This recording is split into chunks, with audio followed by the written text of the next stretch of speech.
Hello दोस्तों, स्वागत है आप सबका जूलॉजी की क्लास में। तो आज हम लोग BSc first year semester first का जो पेपर फर्स्ट है हमारा थियरी वाला, उसकी जूलॉजी की यूनिट फर्स्ट चल रही थी। पहला लेक्चर आपको उसमें जिसमें सेल के बारे में मैंने बेसिक चीज़ें आपको बताई थी और सेल थियरी क्या है, ठीक है, ये सारी चीज़ें मैंने समझा दिया था आपको पहले लेक्चर में। इंट्रोडक्शन की क्लास थी, उसको आप लोग अगर नहीं देखें तो देख लीजिएगा, ठीक है। जो लोग देखे हैं तो कंटिन्यू करते रहिए। आज हम लोग प्लाज्मा मेम्ब्रेन के बारे में बेसिकली पढ़ेंगे डिटेल में, और स्ट्रक्चर भी जो उनके हैं उसको देखेंगे। यूनिट मेम्ब्रेन मॉडल जो था रॉबर्टसन साइंटिस्ट ने दिया था, और फ्लूइड मोज़ेक मॉडल जो कि काफ़ी इम्पोर्टेंट है, उसी के बेस पे हम प्लाज्मा मेम्ब्रेन का जो एग्जैक्ट मॉडल है वो फ्लूइड मोज़ेक मॉडल ही है, ठीक है। इसलिए उन दोनों को हम आज डिटेल में पढ़ेंगे। तो जो लोग चैनल पे नए हैं वो चैनल को सब्सक्राइब कर लें, बेल आइकन को प्रेस कर लें। अच्छा लगे अगर लास्ट में वीडियो तो आप वीडियो को लाइक भी करना। अपने फ्रेंडों को जोड़िए, जो हैं आपके फ्रेंड्स कॉलेज के, यूनिवर्सिटी के। तो स्टार्ट करते हैं अपना टॉपिक प्लाज्मा मेम्ब्रेन। ये तो यूनिट मेम्ब्रेन मॉडल है, भी इसके बारे में भी बताएंगे। तो आज का जो हमारा टॉपिक है प्लाज्मा मेम्ब्रेन, उसके बारे में थोड़ा सा पहले हम लिखेंगे कुछ बेसिक चीज़ें प्लाज्मा मेम्ब्रेन के बारे में। अगर हम प्लाज्मा मेम्ब्रेन की बात करें तो ये तो मैंने कल आपको बता ही दिया था कि किसी भी सेल के ऊपर जो कवरिंग होती है इस तरह से, उसको कहते हैं प्लाज्मा मेम्ब्रेन। ये क्या है? प्लाज्मा मेम्ब्रेन है, ठीक है। ये इस तरह से लिपिड की बाइलेयर इसमें प्रेजेंट होती है, इसी तरह से पूरे इसमें होगी। अगर ये इतनी हम अलग बनाएं, इस तरह से थोड़ी सी काट लिए, मान लो हम इतनी प्लाज्मा मेम्ब्रेन काट के बाहर दिखा रहे हैं, तो इसमें इस तरह से आपको मेम्ब्रेन देखने को मिलेगी।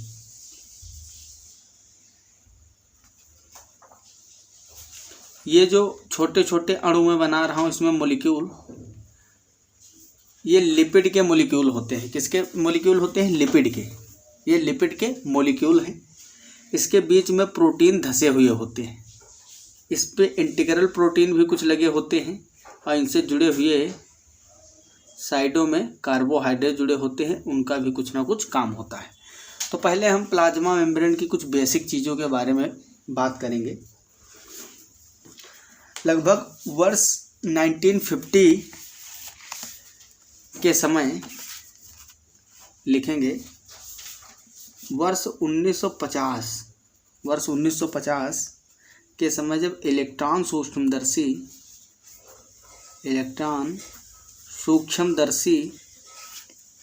की खोज के बाद कोशिका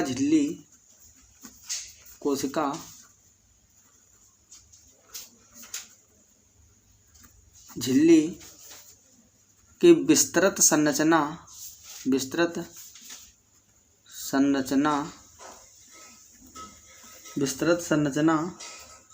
का ज्ञान संभव हो चुका था,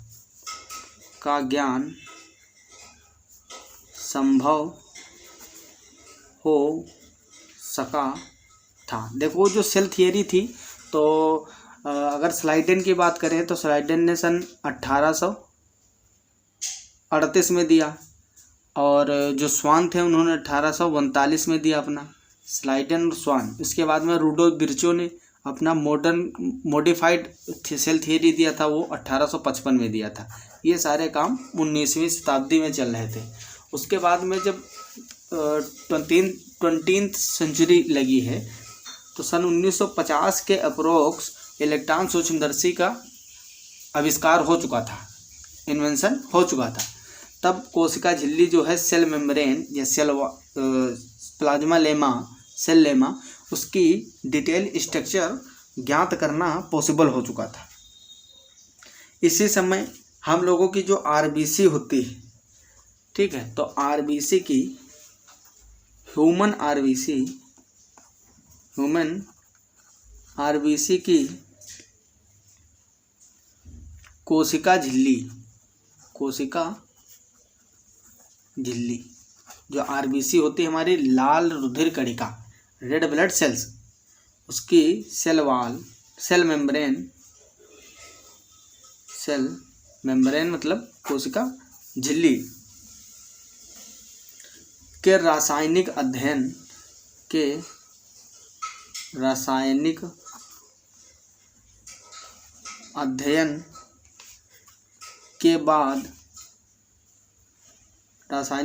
के बाद जीवद्रव्य झिल्ली की संभावित संरचना के बारे में, जीवद्रव्य झिल्ली की संरचना के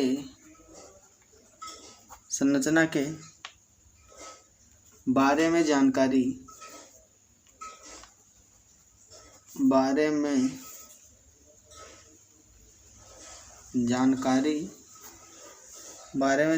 प्राप्त हो सकी। ठीक है, तो आरबीसी जो होती है ह्यूमन आरबीसी, उस पर उस टाइम रिसर्च किए गए थे। अगर हम बात करें सेल मेम्ब्रेन की, तो सबसे पहले इसमें यूनिट मेम्ब्रेन मॉडल आया। कौन सा? यूनिट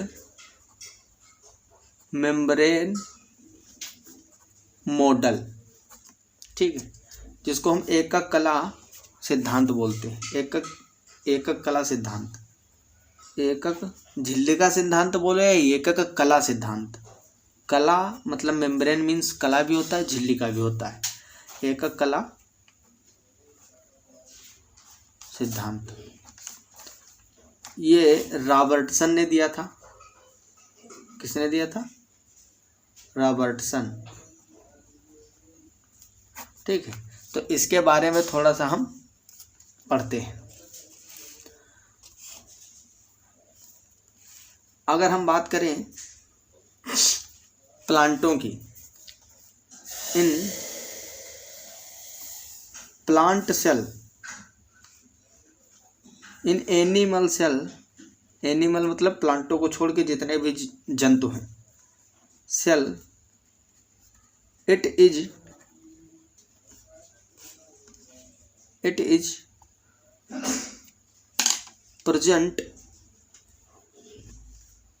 present as covering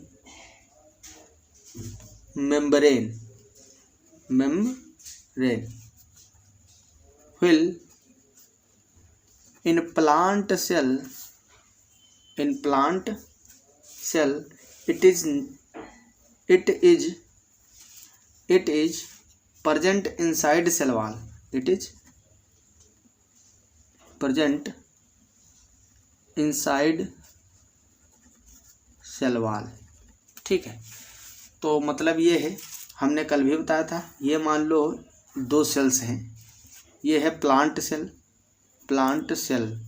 और ये कहे एनिमल सेल। ठीक, ये दो ठो सेल हैं। तो जो प्लांट सेल है इसमें एक सेल है, उसके बाहर प्लाज्मा मेम्ब्रेन है, फिर उसके ऊपर एक मोटी सी परत होती है जिसको बोलते हैं सेल वॉल। क्या बोलते हैं? Cell wall. सेल वॉल की कवरिंग होती है, इस तरह से सेल वॉल से ढका होगा। मतलब इसमें सेल मेम्ब्रेन भी होगा और सेल वॉल भी होगा। लेकिन जो एनिमल सेल है इसमें केवल एक कवरिंग होती है सेल मेम्ब्रेन, और इसके अंदर पाए जाने वाले पदार्थों में भी कुछ बदलाव होता है। जैसे कि माइटोकॉन्ड्रिया दोनों में मिलेगा, क्योंकि एनर्जी की ज़रूरत दोनों में है। ये माइटोकॉन्ड्रिया दोनों में मिलेंगे।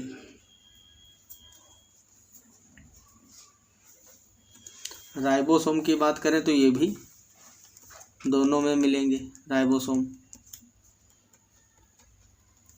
पैराक्सीसोम भी दोनों में मिलेंगे। बाकी सारी चीज़ें सभी सेल्स में मिलेंगी। लेकिन अगर हम क्लोरोप्लास्ट की बात करते हैं, क्लोरोप्लास्ट की, ठीक, तो ये क्लोरोप्लास्ट जो होंगे ये केवल प्लांट सेल में मिलेंगे। ठीक, गोल्जी बॉडी होंगे इस तरह से।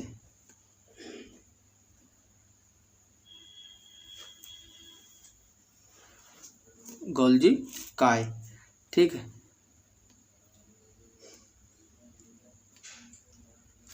एंडोप्लाज्मिक रेटिकुलम भी होंगे उसमें, ठीक।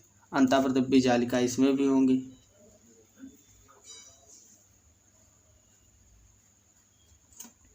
तो इस तरह से एक सेल होती है। प्लांट सेल में सेल वॉल और क्लोरोप्लास्ट इसका मेन फीचर होता है, ठीक। अब हम डिटेल में पहले बात करेंगे सेल मेम्ब्रेन के बारे में।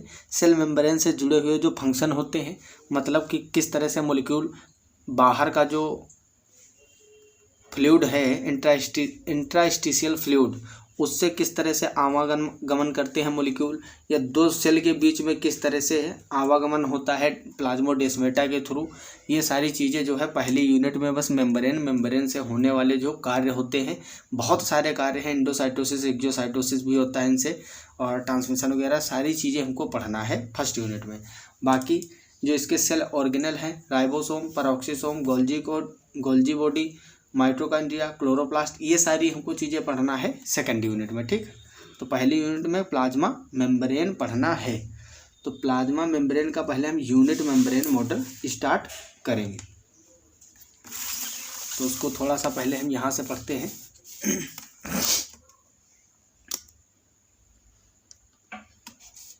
प्लाज्मा मेम्ब्रेन यहाँ से स्टार्ट होता है। In animal cell it is present as covering membrane.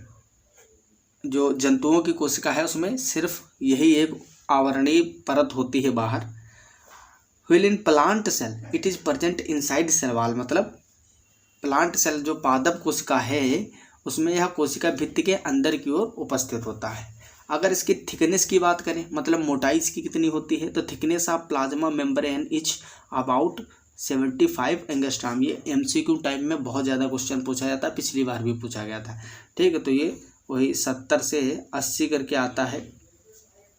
कई बार वेरियस टाइप ऑफ ऑप्शंस रख दिए जाते हैं, तो हम जब क्वेश्चन करवाएंगे आपका तब उसमें डिस्कस कर लेंगे। अब आती है बात रॉबर्टसन पर। रॉबर्टसन ने सन 1959 में 1959 में give unit membrane model to explain the structure of plasma membrane. मतलब यही फर्स्ट मॉडल था सेल मेम्ब्रेन का, जिसने थोड़ा सा सेल मेम्ब्रेन के बारे में बताया था। वैज्ञानिक थे रॉबर्टसन, उन्होंने 1959 में एक मॉडल दिया जिसको यूनिट मेम्ब्रेन मॉडल या एकक कला सिद्धांत कहते हैं, to explain the structure of plasma membrane.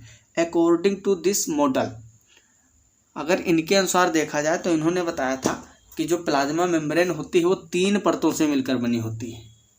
कितने परतों से मिलकर बनी होती है? 3 लेयर से मिलकर कंसिस्ट की जाती है। उसमें 2 प्रोटीन की लेयर होती है परतें, और एक लेयर होती है लिपिड की। तो वही बताया था इन्होंने, according to this model plasma membrane consist of 3 layers, 2 layer of protein and 1 layer of lipid.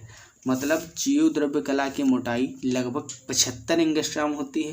Robertson ने प्लाज्मा झिल्ली की संरचना समझाने के लिए एकक कला मॉडल दिया।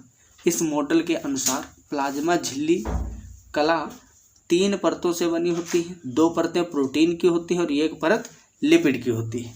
अब इसका स्ट्रक्चर हम यहाँ पे थोड़ा सा देखेंगे। ये मैंने पहले से ही ड्रॉ कर लिया था आपके लिए।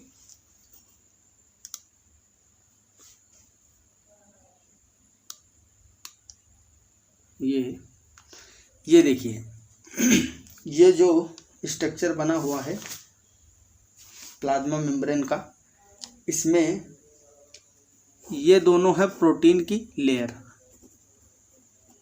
प्रोटीन लेयर, ठीक है, प्रोटीन की परत, प्रोटीन परत, और बीच वाली ये जो है ये है लिपिड की परत। किसकी है? लिपिड की परत। मतलब 2 प्रोटीन की परत और बीच में एक लिपिड की परत होती है। इस तरह से इन्होंने बताया। अब अच्छा, ये क्या है? जैसे एक कोशिका है, एक सेल, तो ये जो सेल मेम्ब्रेन है ये क्या है? Cell membrane.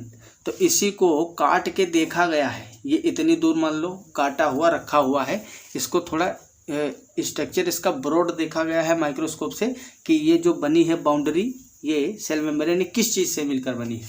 तो इन्होंने बताया कि इस तरह से ये लिपिड है, बीच में एक लिपिड की लेयर होती है चौड़ी सी, और दोनों ओर इस लिपिड लेयर के दोनों ओर मतलब बीच में लिपिड लगे हुए हैं इस तरह से। ऐसा कुछ समझो तो आपको एग्जैक्ट चीज़ें समझ में आएंगी, ठीक है। और इसके बाहर यहाँ पे प्रोटीन के साथ में एक परत है, ठीक है, ठीक है। कुछ इस तरह से पूरे में सेल मेम्ब्रेन बनी होती है। तो ये था यूनिट मेम्ब्रेन मॉडल, 2 परतें प्रोटीन की और एक लिपिड की थी रॉबर्टसन के अकॉर्डिंग। अगर अब हम बात करें फ्लूइड मोज़ेक मॉडल की, जो कि बहुत ही इम्पोर्टेंट है, सारा खेल उसी का है, उसी पे क्वेश्चन आते हैं। उससे पहले हम कुछ चीज़ें और आपको बताते हैं कोशिका झिल्ली के बारे में, जो कि महत्वपूर्ण है। अगर हम बात करें कोशिका झिल्ली किन चीज़ों से मिलकर बनी होती है, तो सेल मेम्ब्रेन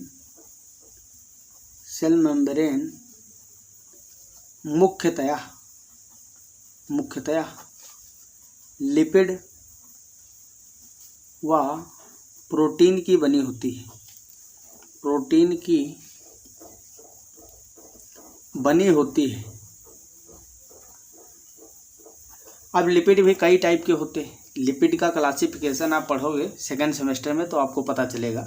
लिपिड में जैसे कि कुछ कॉम्प्लेक्स लिपिड होते हैं, कुछ सिंपल लिपिड होते हैं। कॉम्प्लेक्स वाले में भी फॉस्फोलिपिड है, लिपोप्रोटीन्स होते हैं, ठीक है, कई सारे स्टेरॉइड हैं, स्टेरोल्स हैं। तो इसमें जो मुख्यतया लिपिड भी मुख्यतया फॉस्फोलिपिड होते हैं, फॉस्फोलिपिड। इसका एग्जाम्पल है, उदाहरण लेसीथिन।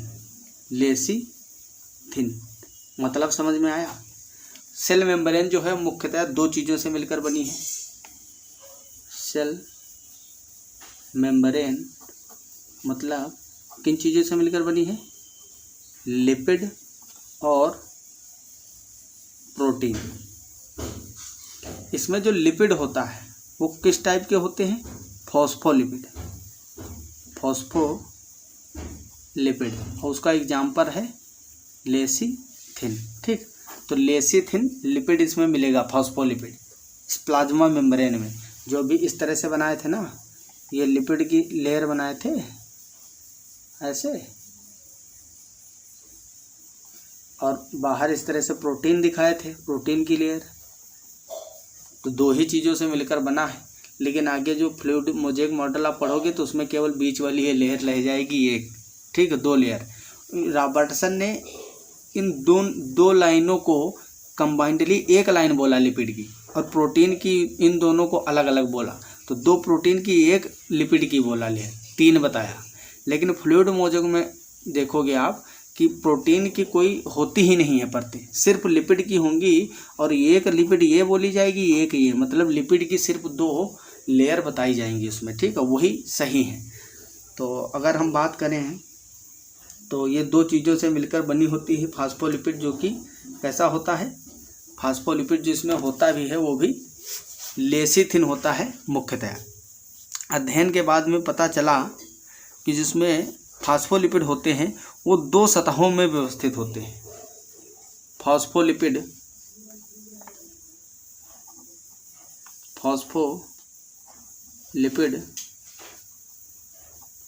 2 सतहों में व्यवस्थित होते हैं,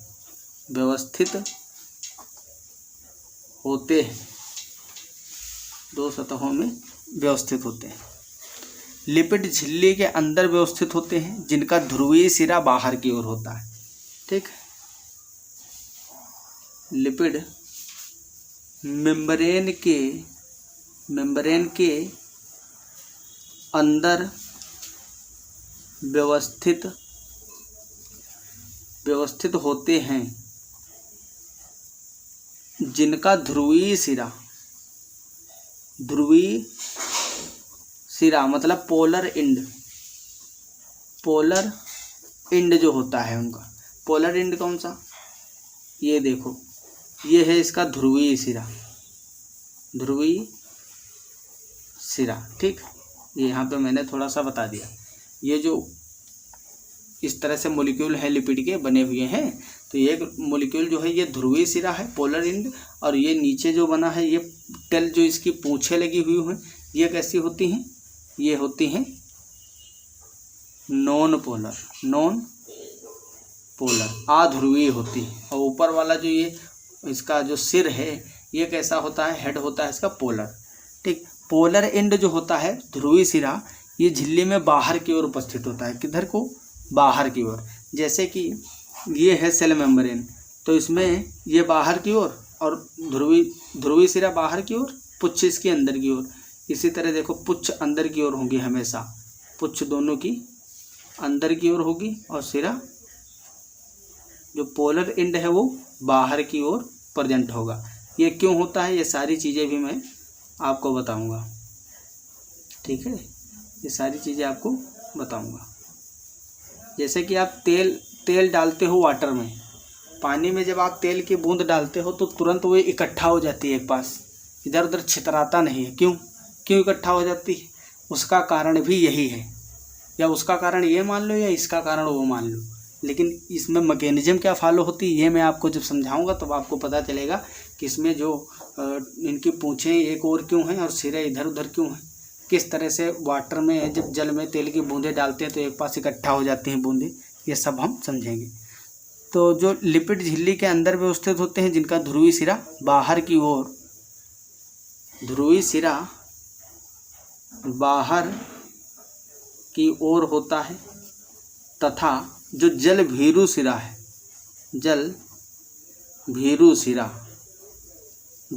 सिरा मतलब जो जल से, जिसमें जल पास आउट नहीं कर सकता है, ठीक, जिसको पुच्छ बोलते हैं, वो अंदर की ओर होती है। जल भीरू सिरा मतलब पुच्छ, इसकी जो पुच्छ है वो अंदर की ओर होती है, अंदर की ओर होती है। ठीक, ये है ध्रुवीय सिरा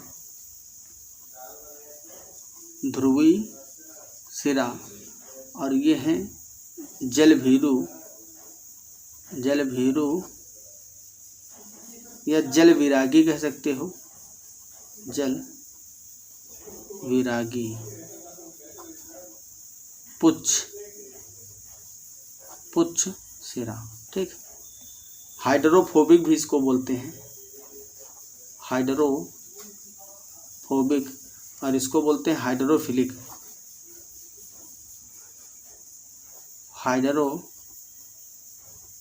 मतलब जल स्नेही और ये हाइड्रोफोबिक मतलब जल विरोधी। ठीक, ये जल विरोधी है और ये जल स्नेही है।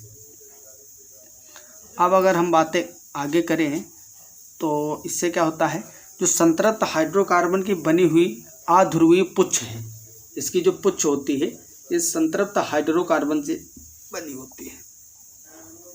संतृप्त हाइड्रोकार्बन से बनी हुई हाइड्रोफोबिक पुच्छ, हाइड्रोफोबिक टेल, इसकी जो पुच्छ है ये संतृप्त हाइड्रोकार्बन से मिलकर में। संतृप्त हाइड्रोकार्बन क्या होता है, सैचुरेटेड हाइड्रोकार्बन, मतलब जिसमें कहीं भी कार्बन डबल बॉन्ड कार्बन या कार्बन ट्रिपल बॉन्ड कार्बन ना आता हो। मतलब हमेशा जब कार्बन सिंगल बॉन्ड रहेगा, ठीक है, पूरे हाइड्रोकार्बन के मॉलिक्यूल में, तो इसको बोलते हैं सैचुरेटेड या संतृप्त।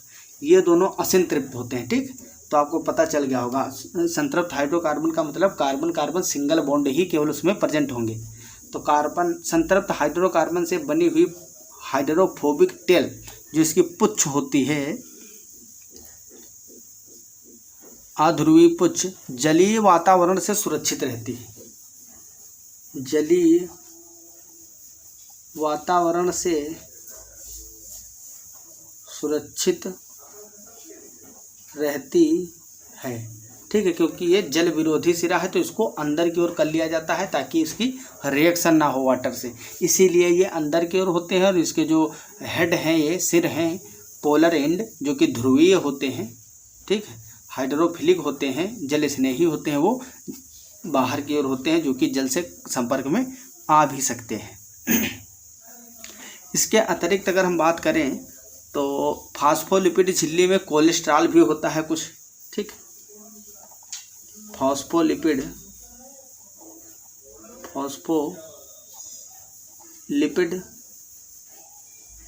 मेम्ब्रेन में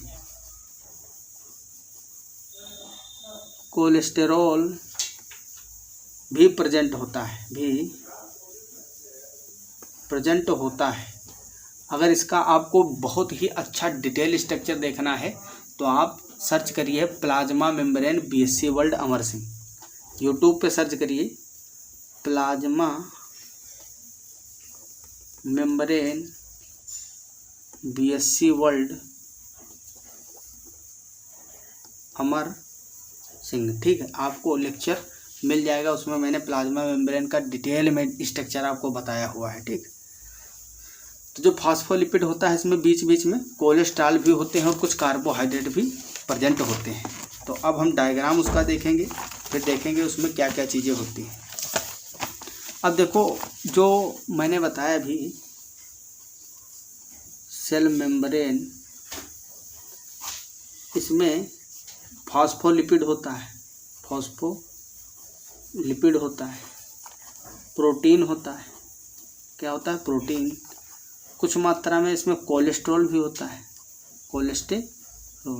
कोलेस्ट्रॉल भी एक प्रकार का लिपिड ही है, ये भी लिपिड ही है। इसीलिए जनरली बोल दिया जाता है कि लिपिड और प्रोटीन से बनी होती है cell membrane, lipid plus protein, ठीक। तो ये दोनों लिपिड ही हैं, लेकिन मेनली फास्फोलिपिड ही होता है, वो भी लेसिथिन। मैं बार बार इसलिए ये लिख रहा हूँ कि ये बहुत इंपॉर्टेंट है, कई बार पूछा जाता है एग्जाम में, लेसिथिन, ठीक। कोलेस्ट्रॉल और कुछ मात्रा में इसमें कार्बोहाइड्रेट भी होता है, कार्बोहाइड्रेट भी प्रेजेंट होता है किसमें? इसी सेल मेम्ब्रेन में। तो ये चारों चीज़ें मिलकर इसको बनाती हैं। रॉबर्टसन के अकॉर्डिंग बस 2 परतें प्रोटीन की थी, एक लिपिड की थी, ठीक। इतना ही वो बताया था, जो कि सरासर गलत था। तो कुछ मात्रा में कोशिका झिल्ली में कार्बोहाइड्रेट भी पाया जाता है। इसके अलावा अगर हम बात करें तो इनकी मात्रा अलग अलग होता है। विभिन्न कोशिकाओं में प्रोटीन, विभिन्न कोशिकाओं में प्रोटीन व लिपिड की मात्रा या अनुपात बोल सकते हैं हम, अनुपात भिन्न होता है, अलग अलग होता है, ठीक। मतलब अलग अलग कोशिकाओं में, जैसे रक्त कोशिका अलग है, हेपेटोसाइट लीवर कोशिका, ठीक है। कार्डियक सेल्स जो हार्ट में हमारे होती हैं, हार्ट के अक्रॉस होंगी। तो इन सब में सबका जो है, इन चीज़ों का अनुपात अलग अलग हो सकता है। अगर हम बात करें ह्यूमन आरबीसी की, मनुष्य की एरिथ्रोसाइट,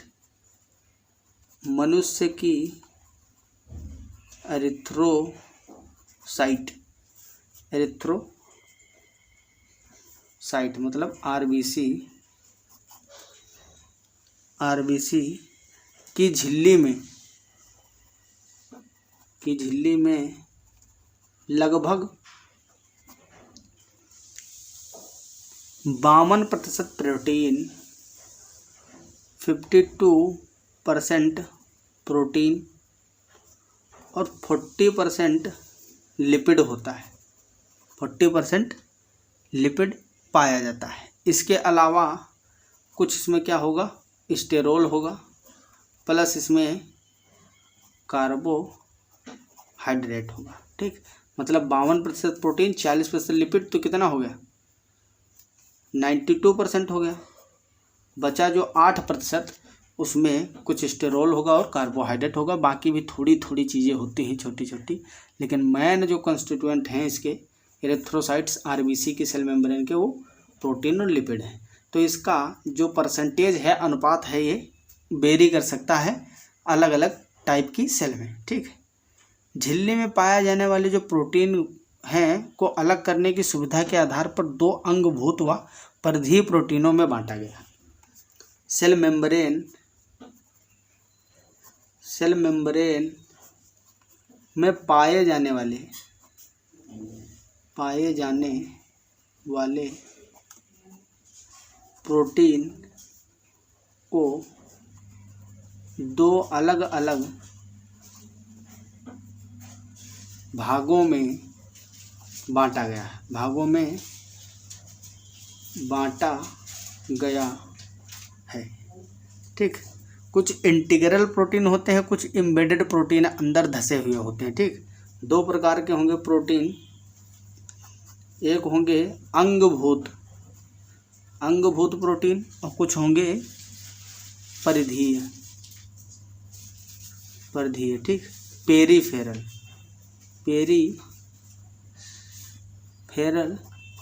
और इंटीग्रल और पेरीफेरल दो टाइप के प्रोटीन में बांटा गया है। कैसे? जैसे कि मान लो ये प्लाज्मा मेम्ब्रेन थी। ठीक, इसमें इस तरह से लिपिड थे, इसके पोलर एंड अपोजिट साइड में, और जो आध्रुवी नॉन पोलर पुच्छ सिरा है वो अंदर की ओर झुका हुआ है। ठीक, इस तरह से था। तो कुछ प्रोटीन होंगे जो इसमें बीच में धसे होंगे और चैनल का काम कर रहे होंगे, इस तरह से बीच में। ठीक, ऐसे लगे होंगे प्रोटीन्स। इसी में छोटे छोटे कोलेस्ट्रॉल के मॉलिक्यूल भी होंगे। कुछ प्रोटीन कैसे होते हैं? कुछ प्रोटीन ये चैनल के जैसे होते हैं और कुछ इस तरह से बाहर की ओर लगे होते हैं। ठीक, और इनके ऊपर भी इस तरह से प्रोटीन लगे होते हैं, ये इस तरह से निकले हुए होते हैं। इनसे छोटी छोटी कार्बोहाइड्रेट की चेन जुड़ी होती है। ठीक, क्या होती है? चेन जुड़ी होती है। इसमें मैं सबकी नेमिंग कर देता हूँ।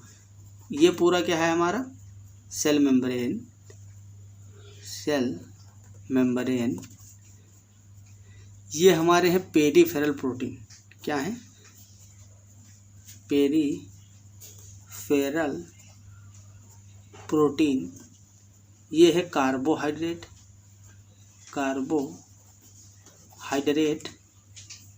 ये है इंटीग्रल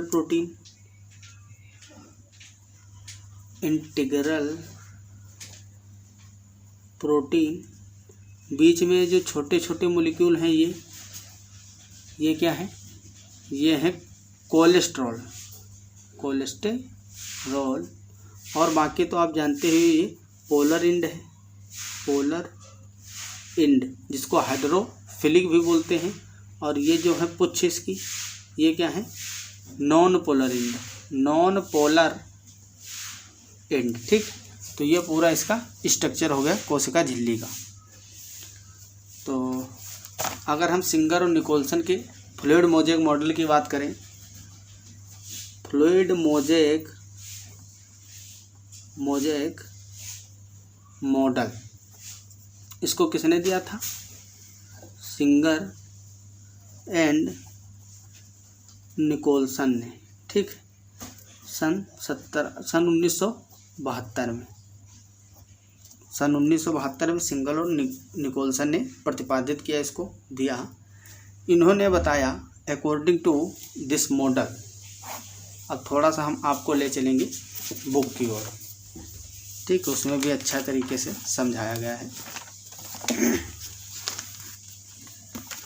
ये है फ्लूइड मोज़ेक मॉडल। ठीक, fluid mosaic model it was given by Singer and Nicolson. सन मैंने बता दिया, सन 1972 में। इसमें जो चीज़ें नहीं हैं बुक में वो मैं एडिशनली आपको बताता चलूँगा। According to this model all the biological membranes have a quasi fluid structure. ये काफ़ी इंपॉर्टेंट बात है। इस मॉडल के अनुसार जितनी भी लिविंग सेल्स हैं, बायोलॉजिकल मेम्ब्रेन हैं, लिविंग सेल की मेम्ब्रेन, वो क्वासी फ्लूइड स्ट्रक्चर रखती हैं। ठीक, मतलब सिंगर तथा निकोल्सन ने फ्लूइड मोज़ेक मॉडल दिया। इस मॉडल के अनुसार सभी जैविक कलाएं, जितनी भी बायोलॉजिकल मेम्ब्रेन है, वो अंशतः तरल संरचना है। Main feature of this model are as follows. ये इसके कुछ मैन फीचर दिए हुए हैं इस मॉडल के। इसका डायग्राम भी आपको मैं दिखा दूंगा। ठीक है, अभी पहला इसका फीचर है 2 types of proteins are present in plasma membrane. मतलब प्लाज्मा झिल्ली जो है, कोशिका झिल्ली, उसमें 2 प्रकार की प्रोटीन पाई जाती है। The protein which is present outside the lipid layer is called extrinsic protein. वही एक्सट्रिंसिक जिसको मैंने पेरीफेरल बोला था, अभी आपको मैंने डायग्राम दिखाया था। जो लिपिड की बाइलेयर, ये बीच में लिपिड की बाइलेयर है, इसके बाहर जो प्रोटीन प्रेजेंट है, देखो पेरीफेरल प्रोटीन्स, ये जो प्रोटीन है, ठीक। तो 2 टाइप की इसमें प्रोटीन प्रेजेंट होंगी। The protein which is present outside the lipid layer is called extrinsic protein, या इसको पेरीफेरल बोल सकते हो। And the protein which is present in between lipid molecule is called intrinsic protein, ठीक। ये देखो between lipid layer, lipid molecule, between क्या लिखा है, the protein which is present in between lipid molecule, मतलब between lipid molecule, lipid molecule के बीच में जो प्रोटीन प्रेजेंट है उसको बोलते हैं इंटीग्रल प्रोटीन। क्या बोलते हैं, इंटीग्रल या इंट्रिंसिक, इंट्रिंसिक प्रोटीन। और जो पेरीफेरल है उसको बोलते हैं एक्सट्रिंसिक, ये क्या है, एक्सट्रिंसिक प्रोटीन।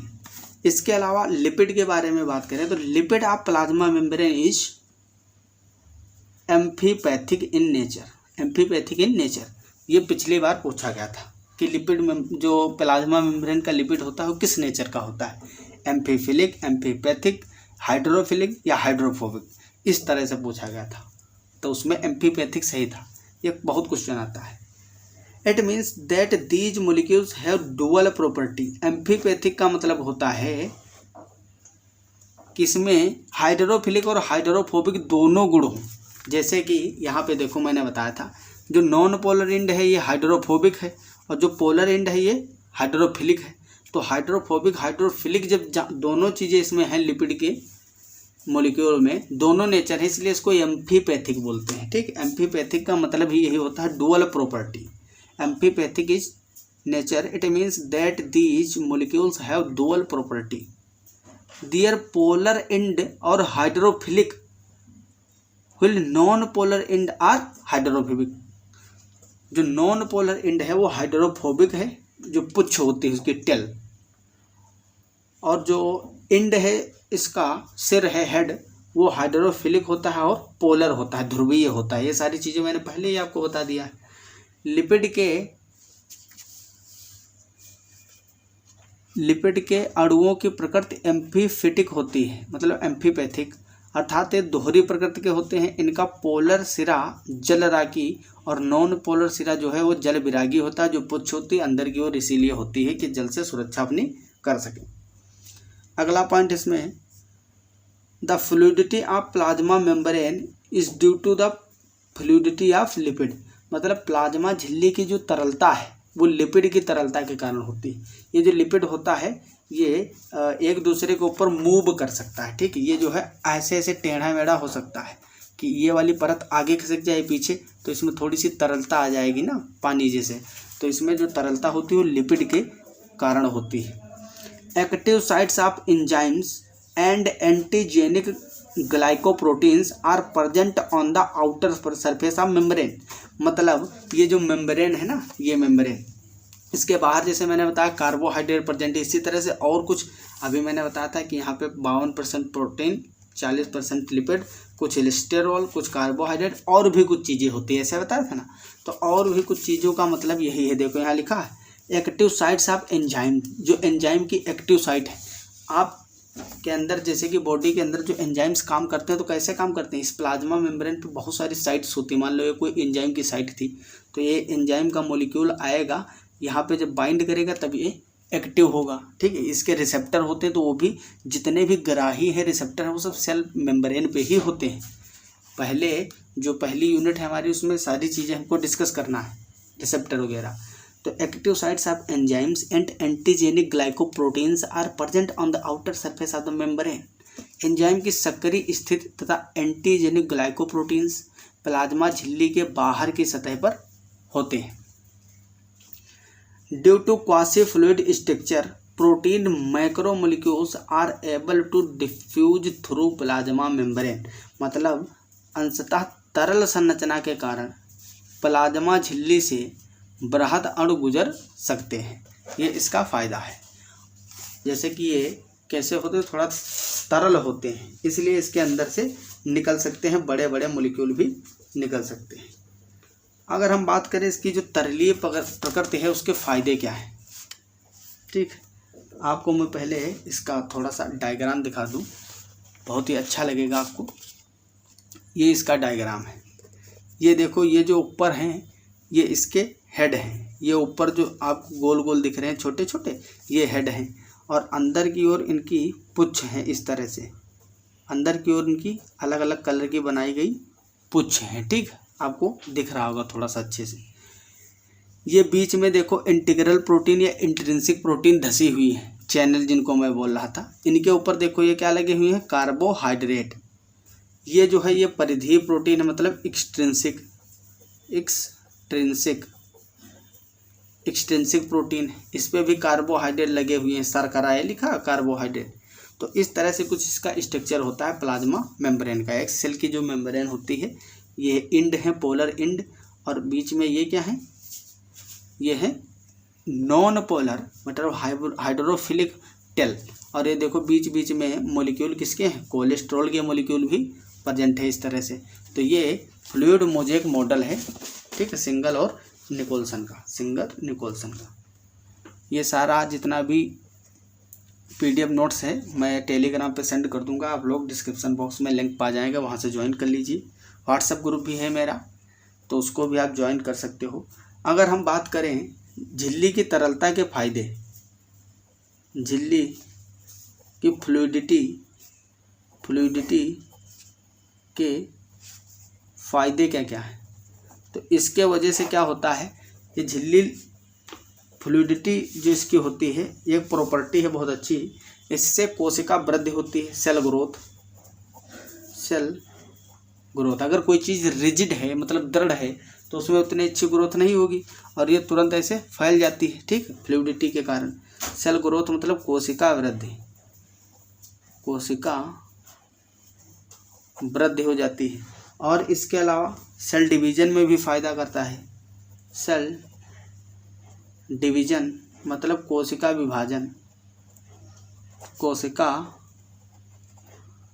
विभाजन में मदद करता है, कोशिका विभाजन में। और सिक्रेशन मतलब स्रावण, बेकार पदार्थ जो है उनको कोशिका से बाहर निकालने के लिए भी तरलता काम करती है। अंतरा कोशिकीय संयोजन का निर्माण मतलब इंट्रासेल्युलर जंक्शंस का फॉर्मेशन। हिंदी में बोले तो अंतरा कोशिकीय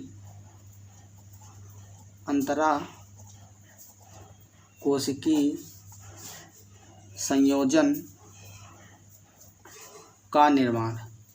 का निर्माण। ये सारे फायदे हैं इसकी तरलता या फ्लूइडिटी के। तो आई होप आपको ये सारी चीज़ें समझ में आ गई होंगी। इसके आगे हम सेल जंक्शंस के बारे में डिस्कस करेंगे अगले लेक्चर से। आपको अगर इन सब का डिटेल स्ट्रक्चर देखना है तो आप टाइप करना plasma membrane BSc world Amar Singh, या फिर cell membrane BSc world Amar Singh. आपको यूट्यूब पे लेक्चर मिल जाएगा, बढ़िया सा पिछले साल का पड़ा हुआ है, उसमें बहुत ही डिटेल में मैंने स्ट्रक्चर बनवाए थे। इसीलिए मैं इस बार केवल आप लोगों को समझा रहा हूँ, चीज़ें बता रहा हूँ। जो चीज़ें पहले से अपलोड हैं, तो जब सिलेबस सेम है भाई वही आना है, तो बार बार उतनी मेहनत करने की ज़रूरत नहीं, क्योंकि आप लोगों को पता है मैं BSc फर्स्ट ईयर का जो फर्स्ट सेमेस्टर है, जूलॉजी, केमिस्ट्री, बॉटनी तीनों लेक्चर लेने पड़ते हैं। और BSc सेकेंड ईयर के जो स्टूडेंट हैं, भाई इतने सारे बच्चे जुड़े हुए हैं, ठीक है, विश्वास है उनको, तो उनको भी जूलॉजी, बॉटनी, केमिस्ट्री पढ़ाना पड़ता है। तो कई सारे लेक्चर मैनेज करना, टाइम उतना रहता नहीं है, टाइम तो सबके पास लिमिटेड है। आपको भाई एक क्लास करनी रहती है तो वो भी कोई ज़रूरी नहीं कि तुम रोज़ करते ही हो, हमको सभी क्लासें लेना है, मैनेज करना है। इसलिए जो टॉपिक इससे पहले पढ़ाया जा चुका है पिछली बार, तो उसमें आप ये मत सोचिए कि कोई चीज़ छोड़ी गई है। आप सिलेबस से मैच कर लीजिए, एक एक टॉपिक आपको मिलेगा, ठीक है, तो उससे भी आप पढ़ लिया करिए। इसी तरह से सर्च करिए, यूट्यूब पे सर्च करना है, मेरा लेक्चर आपको तुरंत मिल जाएगा। कोई भी टॉपिक पढ़ना है, जैसे सेल डिवीज़न, तो ऐसे सर्च करो cell division BSc world Amar Singh, तुरंत मेरा लेक्चर आपको मिल जाएगा। तो मिलते हैं अगली क्लास में, अच्छे से पढ़ाई करते रहो, तब तक के लिए okay bye, all the very best, जय हिंद जय भारत।